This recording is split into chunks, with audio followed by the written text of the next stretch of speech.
Hi guys, कसे आहात? एकदम खास माझी का माहिती माझ्या व्हिडिओ थ्रू मी दरवेळेस तुम्हाला छोट्या छोट्या ट्रिक देत असते आणि त्या ट्रिक तुम्ही थोड्या थोड्या थोड्या तुमच्यात अप्लाय करायचा प्रयत्न करता. त्याच्यामुळे डेफिनेटली तुम्ही खुशच स्वतःकडे ठेवण्याकडे लक्ष दिलं पाहिजे, म्हणजेच खुशच पाहिजे. तर मी तर दरवेळेस तुम्हाला सांगतच असते की स्वतःकडे लक्ष द्या, स्वतःवर प्रेम करा, स्वतःसाठी वेळ काढा, तुमच्यातली हिरकणी शोधा. हे सगळं सांगायचं माझं जे त्याच्या पाठीमागचं रिझन एकच आहे. कारण काय होतं, आपल्याला खूप सगळ्यांना छान घडवायचं आहे. आपल्याला खूप छान रिस्पॉन्सिबिलिटी पार पाडायच्या आहेत. आपण ज्या ठिकाणी लग्न करून दिलेत, तिथं छान नाव कमवायचं आहे, बरोबर?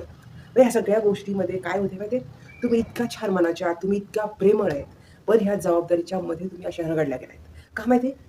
माझी खास मैत्रीण आहे आणि त्यांना मी विचारलं, की ताई तुम्ही एवढं सगळं तुमचं जे त्यांनी घर स्वतःच्या कष्टाने एवढं महाल बांधला, मुलं सेट केले, त्यांच्या करिअरमध्ये छान एज्युकेशन त्यांचं पूर्ण केलं, त्यांना सुना आल्या आणि मग म्हटलं, "ताई तुम्ही स्वतःला लक्ष कधी दिलं हो? स्वतःच्या गोष्टीकडे तुम्ही लक्ष कधी दिलं?"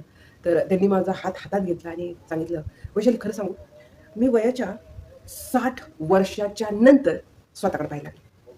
म्हणजे म्हणलं, की मी घरामध्ये राहत होते. मी घरात सगळ्यासमोर हसत होते. पण ना किचनमध्ये गेलं, की मला प्रेशर यायचं, की नाही मिस्टरांना हे आवडते, मुलांना ते आवडते, सुनाच्या म्हणण्याप्रमाणे झालं पाहिजे. मी राहिले गं. मग त्या सगळ्या प्रेशरने काय झालं, वयाच्या 42-43 वर्षीच मला शुगरचं म्हणजे शुगर वाढली माझी.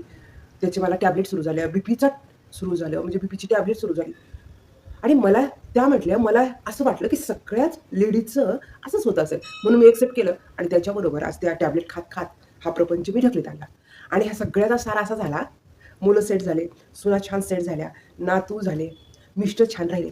पण जी एकटी स्त्री होती ना, ती त्या टॅबलेट आणि ती अशी होऊन गेली. आता त्यांचं वय 63-64 आहे. म्हणजे ह्या 4 वर्षामध्ये कोरोनाच्या नंतर त्यांनी स्वतःकडे बघायला चालू केलं. आता हे ऐकलं तर खरं अजिबात नाही वाटत. तुम्हाला असं वाटेल, की हे खरंच होऊ कसं शकतं? एवढं कसं आपण त्या प्रेशरमध्ये दबतो? हे त्याच्यामुळे माझं असं म्हणणं आहे, की त्यांनी स्वतःकडे पाहायच्या ऐवजी त्यांना असं वाटलं, की मी चांगल्या स्वभावाची आहे आणि मी रागवू शकत नाही. माझा ट्रेस मी बाहेर काढू शकत नाही. मग तो मनातली मनात ओव्हर थिंकिंगमध्ये, सगळ्यांच्या रिस्पॉन्सिबिलिटीमध्ये त्यांनी स्वतःला झोकून टाकलं आणि आता त्या आहेत. आता त्या इतक्या खुश आहेत ना, स्वतःकडे लक्ष देणं म्हणजे काय केलं माहिती त्यांनी? त्या महिला मंडळांच्या मीटिंग असतात, बचत गट असतं, त्यांचे भजनांचे कार्यक्रम असतात, गेट टुगेदर असतं. ह्या सगळ्या गोष्टी आता त्या एक मॅनेज करायला लागल्यात आणि त्याच्यामध्ये त्या अपडेट राहायला लागल्या. बघा, म्हणजे स्वतःकडं लक्ष द्या म्हटल्यावर आपण वयाच्या 60 वयाच्या नंतर पाहतो म्हणजे किती विचार करायची गोष्ट आहे ना. आणि हे काही एकाच लेडीज बरोबर नाही होत, हे भरपूर लेडीज बरोबर होतं.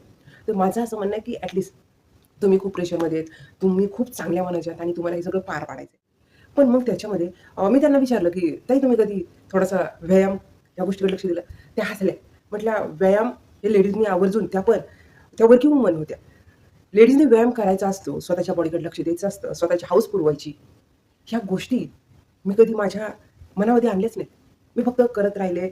सकाळी लवकर आवरायचं, स्वतः ड्युटीवर जायचं आणि ड्युटीवरून आल्याच्यानंतर सगळ्यांसाठी करायचं. हे सगळं असतं. पण त्याच्यामध्ये लेडीजनी स्वतःला थोडं जपायचं, हे मला माहितीच नाही. आत्ता त्या आत्ता त्या पाहतायत, की स्वतःचं वेट थोडंसं शरीरापेक्षा थोडं जास्त वाटतंय म्हणून ते स्वतःकडे आता छान पाहायला लागल्यात. खाण्याकडे लक्ष देत आहेत. खाण्याच्या सॅलडमध्ये काय खाल्लं पाहिजे, पाणी किती पिलं पाहिजे. ज्या आता टॅबलेट आहेत, त्यात हळू कशा कमी होतील माझ्या. आता इथून पुढे माझ्या टॅबलेट नाहीच राहिल्या पाहिजे. मला त्या नको आहेच. मी इतक्या वर्षापासून टॅबलेटच खातीये. माझा रोजचा दिवस उगवला, की टॅबलेटकडे जातं. हे सगळं घडतंय. तर मला आता असं सांगायचं, की तुम्ही सुद्धा खूप प्रेशरने काम करतायत आणि आपण खूप चांगल्या स्वभावाचे आहोत. ह्याच्या पाठीमागे आपण चांगले कोणालाच कोणती गोष्ट एखादी ओव्हरलोड व्हायला लागली, आपल्याला नाही सहन होत. खूप आपल्या घरातल्याच फॅमिलीत नाही सहन होत. पण आपण नाही पण म्हणत नाही. गोंधळाच आहे, की आपण नाही म्हटलो. एखाद्या कामाला आपण नाही म्हटलो, की "नाही आज मी तुझ्या आवडीचा स्वयंपाक नाही करणार. मला जे वाटतं ते मी एसीमध्ये करेन."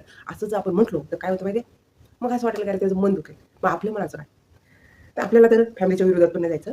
आपल्याला सगळ्यांचं मन जिंकायचं आहे. पण मग थोडंसं स्वतःच्या एक्सरसाइज कर.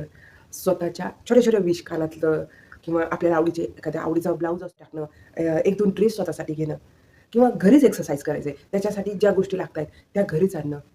ह्या जर गोष्टी आपण थोड्या-थोड्या स्वतःसाठी जर करायला लागलो, तर मला असं वाटतं आपण खूप आनंदी राहू आणि आपल्याला हा दवाखाना जो आज लागतो आपल्या पाठीमागं, सगळे सेट होतात आणि आपण आजारीच होऊन पडतो. म्हणजे काल तर आल्या होत्या त्यांचं 40च एज आहे. म्हणजे 40मधल्या तरी त्यांना शुगर.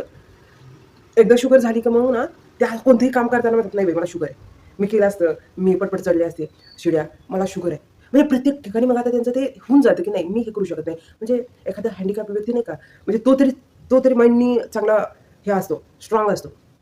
त्याप्रकारे ह्या आजारी पडतात ना लेडीज, त्यांचं होऊन जातो. म्हणजे अगोदर खूप साऱ्यांचं काम करतात, त्याच्यामध्ये ते आजारी पडतात आणि मग मला हे होतं, मला ते होतं करतात आणि मग घरचे एकदा दोनदा म्हणतात, की ठीक आहे आता तुला हॉस्पिटलमधून घरी आणलंय ना, आता तुझं काहीही दुखू ते सांगायचं नाही.